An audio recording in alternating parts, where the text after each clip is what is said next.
नमस्ते, मेरा नाम सौरभ है और आप देख रहे हैं ललन टॉप की ये चौचक सालाना सीरीज ऑस्कर वाली फिल्म है। 8वीं किस्त आप देख रहे हैं, आखिरी फिल्म का नाम फोर्ड वर्सेस फरारी। इसने 2020 के ऑस्कर में 2 अवार्ड जीते, पहला बेस्ट एडिटिंग का, दूसरा बेस्ट साउंड एडिटिंग का। ऐसा क्या खास है, अपन बात करेंगे इस पर। एक कार निर्माता, पुरुष और इटालियन होने के नाते मेरी ईमानदारी तुम लोगों के इस ऑफर से बहुत अपमानित हुई है। जाओ वापस मिशिगन लौट जाओ, अपनी उस बड़ी बदसूरत सी फैक्ट्री में जाओ और वहां अपनी बदसूरत तुच्छ कारें बनाओ। सुअर जैसे सर वाले अपने बॉस से कहना कि उसके दंभ में चूर सारे अधिकारी वैश्याओं की नकारा औलादे हैं और कुछ नहीं। उसे बोलना कि वो हेनरी फोर्ड नहीं है, वो तो सिर्फ हेनरी फोर्ड सेकंड है। ये डायलॉग है एनजो फरारी का, जो फिल्म का एक अहम कैरेक्टर है।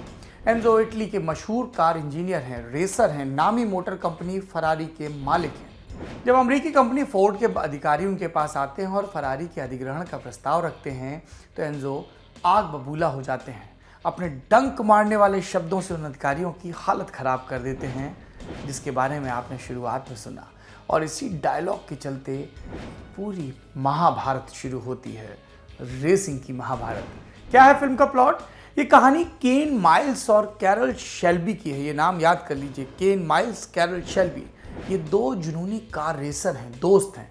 लेकिन कैरल ने बीमारी के बाद रेसिंग छोड़ दी है और शेल्बी अमेरिकन नाम की कंपनी चलाने लगा है। लेकिन ब्रिटिश एक्सेंट वाला केन, वो अभी भी एक उन्मुक्त घोड़े की तरह है, नियमों में नहीं बंधा है, अपने क्रेज से चलता है, जीनियस है, लेकिन गुस्सा बहुत आता है, इसलिए सफल नहीं है। वो देसी रेसों में जाता है, जीतता है, मैकेनिक भी है। उसका एक बेटा है जो पापा का और उनकी रेसिंग कारों का भयानक फैन है। अब उधर क्या चल रहा है दूसरे कंटेक्स्ट में? अमेरिकी कंपनी फोर्ड मोटर, ये खुद को रीइन्वेंट करना चाहती है। कुछ ऐसा करना चाहती है कि उसकी कारों की सेल बढ़े, उसका आधिपत्य फैले। मार्केटिंग का एक बड़ा अधिकारी ली तब सामने आता है और बोलता है कि अगर आपको ऐसा करना है तो इटालियन कंपनी फरारी की तरह सोचना होगा। इस पे दूसरा मार्केटिंग अधिकारी पता है क्या कहता है? फरारी पूरे साल में जितनी कारें नहीं बनाती उतनी हम एक दिन में बना देते हैं। जितना वो अपने पूरे प्रोडक्शन पर पैसा खर्च करते हैं उतना हम अपने टॉयलेट पेपर पर खर्च कर देते हैं, और तुम चाहते हो कि हम उनकी तरह सोचें। और इस पर ली का जवाब सामने आता है। एनजो फरारी का नाम इतिहास में सबसे महान कार निर्माता के रूप में दर्ज होगा। क्यों? क्या इसलिए कि उसने सबसे ज्यादा कारें बनाई? नहीं, बल्कि इसलिए कि उसकी कारों का एक अर्थ होता है, और वो अर्थ है जीत। फरारी लमा में रेस जीतती है, लोग उसी जीत का थोड़ा सा हिस्सा चाहते हैं। क्या हो अगर फोर्ड का बैज भी जीत का पर्याय बन जाए? इसके बाद तय किया जाता है कि दिवालिया हो रही फरारी कंपनी को ही खरीद लिया जाए, लेकिन प्लान फेल हो जाता है। फरारी का मालिक ऐसी बात बोलता है कि फोर्ड के मालिक को बुरा लग जाता है, और तब फोर्ड का मालिक क्या कहता है? बेस्ट इंजीनियर ढूंढो, बेस्ट ड्राइवर ढूंढो, चाहे कितना भी खर्चा हो जाए, एक रेसिंग कार बनाओ, और हम फरारी के मालिक को लमा की फिनिश लाइन के 100 फीट नीचे गाड़ देंगे। और जब ये सब हो रहा होगा तो मैं खड़े होकर वहां पर ये देख रहा होऊंगा। और ऐसी विनर टीम बनाने के लिए ली पहुंचता है शेल्बी के पास। वो माइल्स को भी साथ लेता है और दोनों दुनिया की बेस्ट रेस कार बनाने निकलते हैं। लमा की रेस में फरारी को हराने निकलते हैं। पर कहानी यहाँ से शुरू होती है, क्योंकि फिर फोर्ड कंपनी के बाबू लोग राह में रोड़े अटकाते हैं। भोले केन माइल्स के साथ ऐसे छल किए जाते हैं कि देखने वालों का दिल टूट जाए। कहानी का एंड ट्रेजिक है। क्या है इस फिल्म का मर्म, इसकी आत्मा? यह फिल्म असल घटना पर बेस्ड है। 1966 में फोर्ड मोटर कंपनी ने फरारी से टक्कर ली। उसकी रेसिंग टीम ने फ्रांस में 24 घंटे लंबी चलने वाली दुनिया की सबसे मशहूर रेस लमा में हिस्सा लिया। फोर्ड वर्सेस फरारी ये रेस लवर्स के लिए मस्ट वॉच है, लेकिन ये फिल्म सिर्फ उनके लिए नहीं है जो ऑटो रेसिंग की विधा की जानकारी रखते हैं। नहीं रखते वो भी देख सकते हैं, क्योंकि ये इंसानी जुनून की कहानी है। ये स्वाभिमान की, जीतने के लिए हदों को तोड़ जाने की, असंभव की, दोस्ती की, परिवार की, धोखे की, लालच की और मौत की कहानी है। इस कहानी में शेल्बी कहता है, रेसिंग में एक पॉइंट आता है 7000 आरपीएम यानी कि रिवोल्यूशंस पर मिनट। वहां सब धुंधला पड़ जाता है। वहां ये मशीन यानी रेस कार भारहीन हो जाती है, गायब सी हो जाती है। पीछे बस एक ऐसी संरचना बचती है जो स्पेस और टाइम में से होकर गुजर रही होती है। 7000 आरपीएम। वहीं आप उस क्षण से मिलते हो जहाँ सिर्फ एक सवाल मायने रखता है, आप कौन हो। इसी मोमेंट पर यह फिल्म शुरू होती है और इसी पर खत्म। कौन है फोर्ड वर्सेस फरारी के लोग? फोर्ड वर्सेस फरारी के लोगों में सबसे पहले उनकी बात करेंगे जिन्होंने डायरेक्ट किया है। इस फिल्म के डायरेक्टर हैं जेम्स मैनगोल्ड।